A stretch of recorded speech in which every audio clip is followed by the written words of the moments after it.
I've never told this story out loud. Not in full, not to anyone who could repeat it back to the world and ruin me.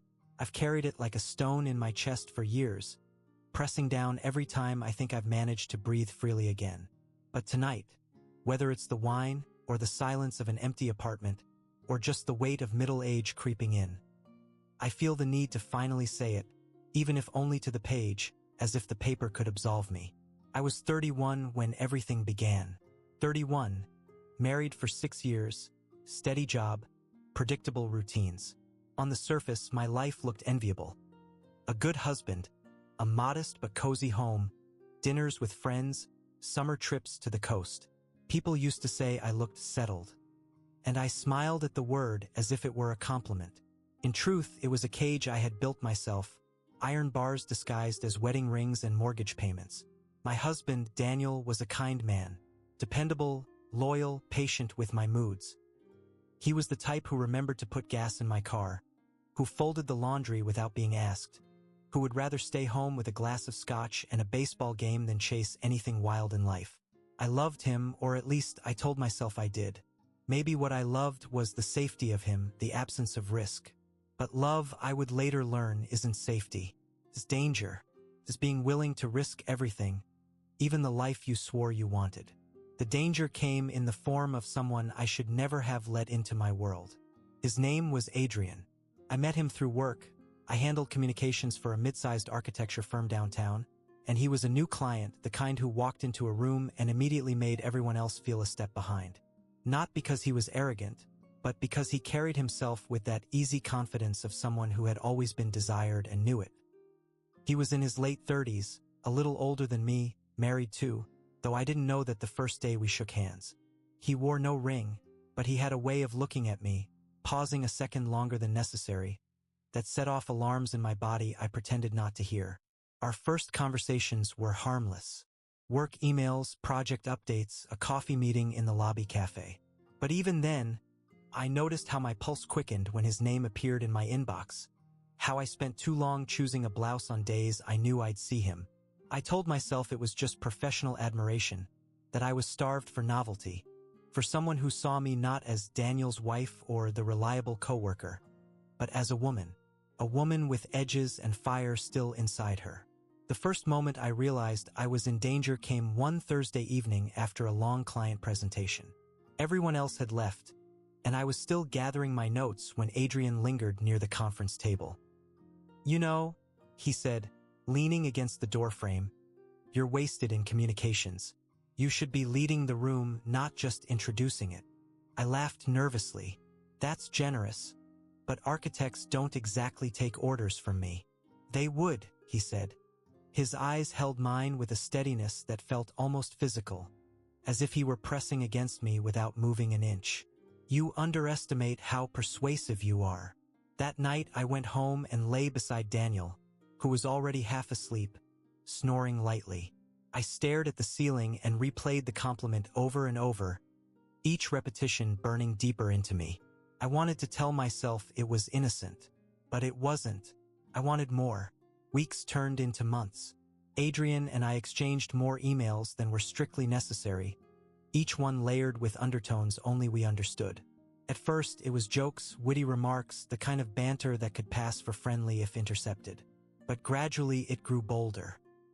I'd send him an observation about a colleague's habits. He'd reply with something about how sharp my eyes were, how he noticed I never missed a thing.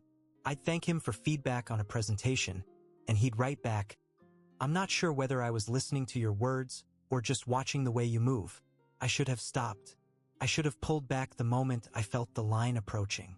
But something in me craved the danger, the possibility. It wasn't even about Adrian, not at first. It was about the version of myself I became when I was around him, alive, electric, reckless. The first time I saw his wife, I felt something cold twist inside me. It was at a networking event. Months after our flirtations had already grown into an unspoken secret. She arrived late, walking up to him with the ease of long familiarity, slipping her arm around his waist as though it had always belonged there. Her name was Claire. She was lovely, tall, elegant, with that polished glow of someone who seemed untouchable. And yet, when Adrian introduced us, his eyes flickered toward me in that way, that private recognition we had cultivated between us. It was a glance so brief no one else could have noticed. But I did, and it made me both sick and ravenous. That night, I lay awake again beside my husband, guilt pressing into me like a second body. I wondered if he could feel it radiating off me, if he would roll over and ask what was wrong. But Daniel didn't stir. He trusted me completely, too completely, and that trust, instead of anchoring me, made me reckless. I began inventing excuses to see Adrian outside of work, coffee runs that turned into lunches, lunches that stretched into late afternoon drinks. We circled each other with a mix of restraint and hunger, never quite touching, never quite confessing. The tension itself was intoxicating. One evening, after a client dinner, we stood together on a quiet street corner waiting for our cars. The city buzzed around us, but in that moment it felt like the world had narrowed to just the two of us. "Sometimes," he said, his voice low, "I wonder what would happen if I stopped pretending." My breath caught. Pretending what? That I don't think about you all the time. The car pulled up before I could respond, and he stepped away, leaving me trembling in the night air.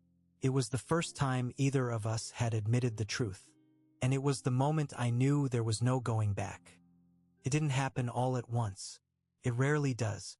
Affairs are not lightning strikes. They're erosion. One grain of sand at a time until the shoreline collapses. After that night on the street corner, when Adrian admitted what I had secretly longed to hear, we didn't speak of it again for weeks. On the surface, we carried on with our usual pattern. Emails, meetings, polite banter when others were around. But underneath, the tension thickened. Every glance, every pause, every too long silence between us hummed with the memory of his words. I wonder what would happen if I stopped pretending. I told myself I could still control it. That as long as nothing physical happened, I was safe. That thinking about him in bed at night with Daniel's arm heavy across my waist was not a crime unless it escaped the prison of my body. That my fantasies were private, harmless. But fantasies have a way of demanding air. It was a Friday afternoon when we finally fell. I remember the details as if they're branded on me.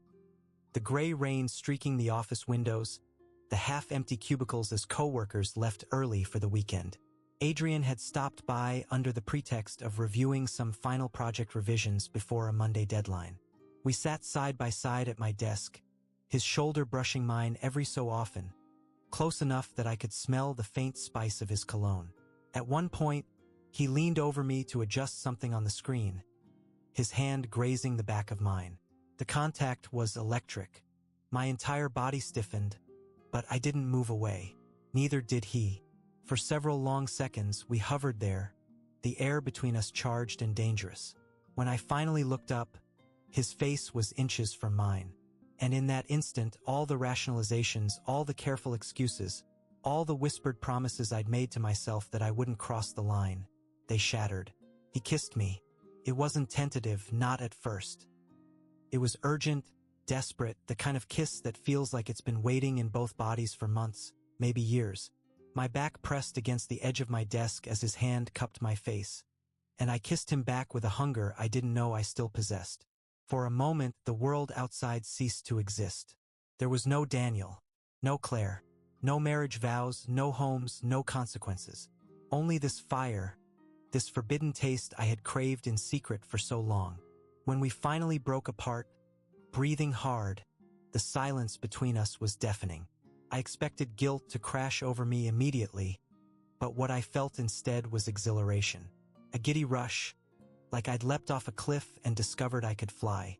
"We can't," I whispered, my voice shaking. "I know," he said, but then his hand found mine, and he pressed his forehead against mine. "I don't want to stop." Neither did I.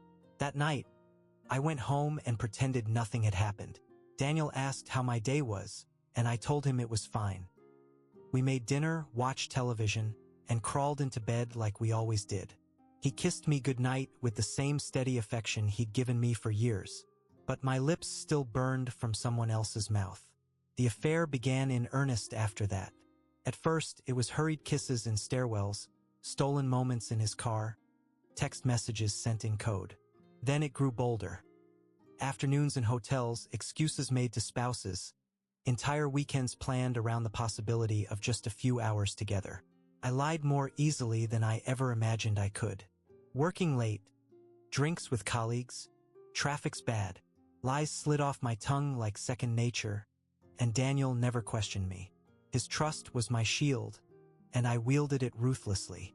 With Adrian, I felt alive in a way that terrified me. He made me reckless. He made me selfish. He made me believe I was more than the life I had chosen, more than the careful woman who folded laundry and paid bills and smiled at dinner parties. With him, I was someone else entirely, someone wild, passionate, desired. But along with the passion came shadows. I hated Claire, not because she had wronged me, but because she existed. Every time I saw her name pop up on his phone when we were together, something sharp twisted inside me. He told me she was distant, preoccupied with her own career, that their marriage had been more partnership than passion for years. Maybe that was true, maybe it wasn't. I never asked too many questions. I didn't want the answers. Yet sometimes, late at night, when I lay awake beside my husband, guilt clawed at me. Daniel had his flaws, but he loved me. He trusted me, and I was betraying him in the most intimate way possible. The weight of it pressed down on me, but it never stopped me. If anything, it made me cling tighter to Adrian, as though the more I risked, the more real it became. One evening, after a particularly heated fight with Daniel about something trivial, laundry, of all things, I stormed out of the house and drove to Adrian's apartment. He met me at the door, concern in his eyes, and I fell into his arms like I belonged there. We spent the night together for the first time, not in some anonymous hotel but in his bed, surrounded by traces of his life. The intimacy of it nearly broke me. Afterward, lying against his chest, I whispered, "What are we doing?" He stroked my hair, kissed my forehead. "Living," he said simply. But I knew better. We weren't living. We were destroying. And deep down, I think part of me wanted it to all come crashing down. Because how long can you balance on the edge of a blade before you bleed? Affairs, at least in the beginning, are made of fire. They burn hot, consuming everything in their path. But fire doesn't stay steady. It grows wild, unpredictable, demanding more fuel. And soon enough, ours began to spread beyond the boundaries we thought we could control. With Adrian, the passion only deepened. Every touch, every kiss, every secret rendezvous felt more urgent than the last. I told myself we could keep it hidden, that if we were careful enough, no one would ever know. But the truth was, I was changing, and change doesn't stay invisible for long. Daniel noticed first, though not in the way I expected. He started complimenting me more on my clothes, my hair, the way I laughed. At first, I thought it was guilt making me imagine things, but no. He really was looking at me differently, as though I'd suddenly bloomed again after years of withering. And the cruel irony was that he was right. I had bloomed, but not for him. "Something's different about you," he said one night as we cleared the dinner plates. His tone was admiring, almost boyish. "You seem happier." I nearly dropped a glass. Happier. The word stung because it was true. I was happier, but for all the wrong reasons. I plastered on a smile, kissed him quickly, and mumbled something about work going well. He bought it or pretended to. Meanwhile, with Adrian, things grew messier. The secrecy that had once thrilled us began to chafe. I wanted more of him, longer hours, longer nights. He wanted more of me, and with wanting came jealousy. I remember the first time I heard Claire's voice on the phone. We were tangled together on his couch when his phone buzzed on the coffee table. He glanced at it, sighed, and picked up. "Hey," he said, his voice shifting into something softer, practiced. I froze, listening. On the other end, a woman's laugh carried faintly through the receiver. My stomach clenched. I hated her instantly, not just because she existed, but because she had the right to call him at home, to expect his attention, while I had to steal mine in shadows. After he hung up, I couldn't stop myself. "Do you still sleep with her?" The question startled him. His brows knit. What kind of question is that? An honest one. He hesitated, then exhaled. Sometimes, but it's not what you think. It's routine, habit. There's no fire. I nodded, but the words lodged like splinters. He still touched her, still lay beside her at night. No matter what he said, she still had what I didn't. And it gnawed at me. Jealousy is poison, but it's also addictive. I started noticing small things. How often he checked his phone. How quickly he replied to her texts. Once, when he canceled on me because she was sick, I flew into a rage I didn't recognize in myself. I'm not second choice. I hissed at him in the dark of his apartment. You're not, he swore, pulling me close. You're everything. But the words didn't soothe me, because if I were everything, why did he still go home to her? And then there was Daniel. Sweet, trusting Daniel, who began planning a trip for us, a second honeymoon of sorts. He said he wanted to reconnect, to make time for just the two of us again. His tenderness should have broken me, but instead it made me resent him. How could he love me so blindly when I had become someone else entirely? One night, I came home late, my hair damp from a hurried shower at Adrian's. Daniel was waiting at the kitchen table. He looked up at me with quiet eyes and said, "Were you out with Adrian?" The question nearly made my heart stop. "What?" I stammered, my pulse roaring. He shrugged, too casually. "You mention him a lot. Just wondering." I forced a laugh, masking panic. "He's a client. That's all." He nodded, but the seed of suspicion had been planted. I could see it in the way he studied me, in the small silences that followed. He didn't push, not yet. But I felt the walls closing in. Still, I couldn't stop. Adrian and I were addicted to each other. Our meetings more frantic, our partings more painful. We began whispering promises in the heat of our lovemaking. Promises neither of us was sure we could keep. One day, maybe, if things were different. Those words sustained us, even as they slowly ate us alive. But the truth was, we weren't living in one day. We were living in lies, and lies always demand payment. The breaking point came the night I saw Claire up close again. Adrian had dragged me to a gallery opening, insisting it was safe, that no one would suspect us. Halfway through, she arrived, watching him with her. His hand at her back, his polite laugh, the way she leaned into him. I felt a rage I could barely contain. In the bathroom, I stared at myself in the mirror, my lipstick smeared, my face flushed. I didn't recognize the woman looking back. She was desperate, jealous, trembling with a need that would never be satisfied. That night, when we were alone, I exploded. "I can't do this anymore. I can't share you." His expression was pained, torn. "Do you want me to leave her?" "Yes." The word ripped from me before I could stop it. He didn't answer right away. He just pulled me into his arms, and for once, the embrace felt like a question rather than an answer. And in that silence, I realized the terrible truth. I had set a fire I could no longer control.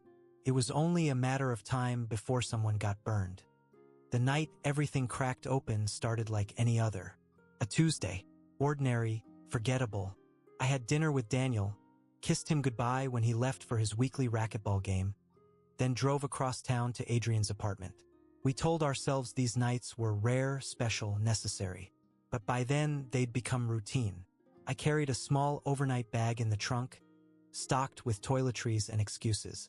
Every time I packed it, I promised myself it was the last. Every time I lied.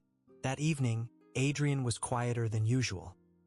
He poured me a glass of wine, but his hands trembled slightly when he handed it over. I asked what was wrong, and he hesitated before speaking. "Claire found a message," he said finally, his voice low. My blood ran cold. What kind of message? Nothing explicit, just too familiar. She asked questions. I told her it was a joke. Work banter. He rubbed his face with both hands, exhausted. I think she believed me, for now. I sank onto the couch, the glass untouched in my hands. This is it, isn't it? We've pushed too far. He sat beside me, gripping my knee. I'm not ready to give you up. Not now. Not ever. I wanted to believe him. I needed to. But his eyes held something fragile that scared me. He wasn't invincible anymore. Neither of us was. The next few weeks blurred into a haze of paranoia. Every glance from Daniel felt like an accusation. Every text from Adrian a potential landmine. I found myself rehearsing lies in the mirror before leaving the house. I deleted call logs, cleared histories, kept my phone face down at dinner. The effort of concealment consumed me, and still the jealousy gnawed. Claire's shadow loomed larger than ever. I imagined her snooping through his phone at night, imagined him reassuring her with the same voice he used to soothe me. I pictured them in bed together, her head on his chest where mine had rested hours earlier. The images drove me half mad. One night, Daniel cornered me in the kitchen. His eyes were red-rimmed, tired. "Are you in love with him?" The question nearly knocked the air from my lungs. I opened my mouth to lie, but no sound came out. He read the silence as clearly as words. His jaw clenched. He nodded once, slowly, as if confirming something he'd already known. "God," he whispered, his voice breaking. I thought maybe it was just an idea in my head. But it's real, isn't it?" Tears burned behind my eyes. "Daniel, don't." His voice was sharp now, angry. "Don't insult me with excuses. I know." He didn't ask who. He didn't need to. That night he slept on the couch. I lay in our bed, staring at the ceiling, listening to the sound of his breathing through the walls. The trust he'd given me, the trust I'd abused so recklessly, was gone. And with it, the fragile balance I had maintained. The next morning, I drove to Adrian's in a fog, desperate for comfort. Instead, I found him packing a bag. "She knows," he said before I could speak. His voice was hollow. "She didn't say it outright, but she knows. She looked me in the eye last night and asked if I loved someone else." My heart pounded. "What did you say?" He swallowed hard. "I said no." The words sliced through me. "No, not her. Not me. Nothing." I wanted to scream, to hit him, to demand he undo the betrayal. Instead, I collapsed onto the couch, shaking.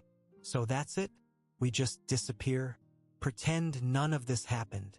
"I don't know," he admitted, his hands raking through his hair. "I don't know what the hell to do." For the first time, I saw him not as a savior, not as the man who made me feel alive, but as another coward like me. Trapped, lying, drowning in his own choices. The breaking point came 2 nights later. Daniel confronted me directly. "Tell me his name," he demanded, standing in the doorway of our bedroom, his face pale with rage. I froze. "Daniel, please, tell me his name." His voice shook, not with weakness, but with fury barely contained. "You owe me that much." And in that moment I broke. "Adrian." The silence that followed was unbearable. He stared at me as if I were a stranger, then turned and walked out. The sound of the front door slamming echoed like a gunshot. The next day, I got a message from Adrian. "She knows everything. It's over. Over. Just like that." I had destroyed 2 marriages, 2 lives, and for what? For passion that burned too hot to last. For promises whispered in the dark that dissolved in daylight. I had risked everything for love, or something that masqueraded as love. And in the end, I had nothing, except the ashes.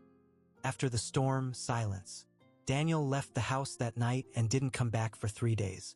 When he finally returned, it was only to pack a suitcase. He didn't speak much, just moved around the bedroom with a grim efficiency, gathering clothes, toiletries, files from the desk. I sat on the edge of the bed, hollow, trying to will words into existence. But there was nothing I could say that would undo what I'd done. When he finally stopped, he looked at me, really looked at me. His eyes were red, not from anger this time, but from something deeper, grief.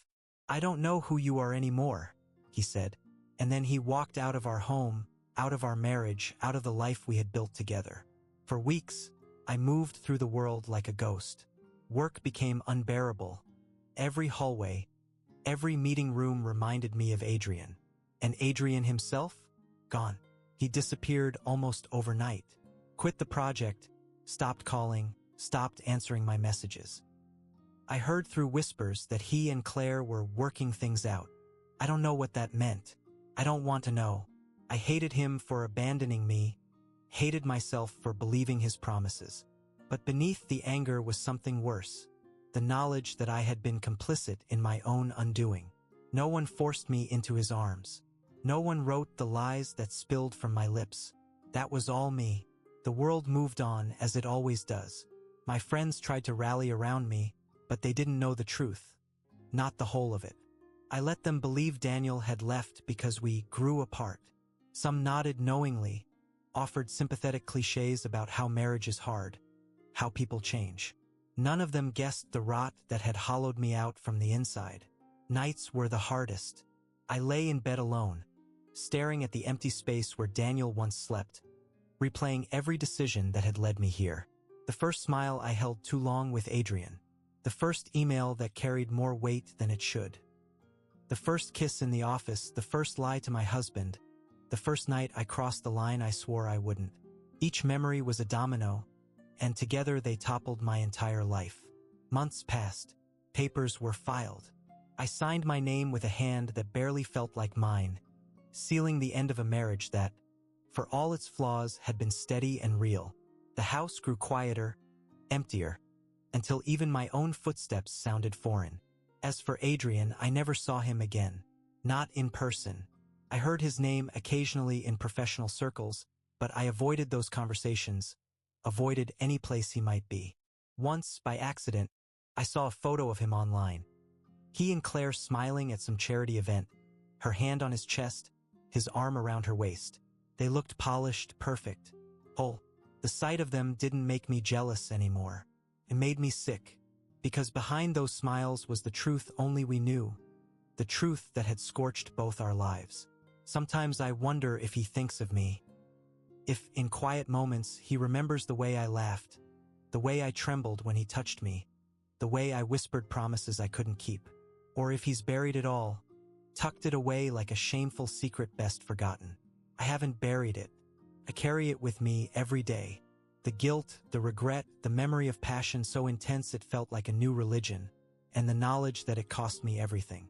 If you're reading this, maybe you'll judge me. Maybe you'll say I got what I deserved.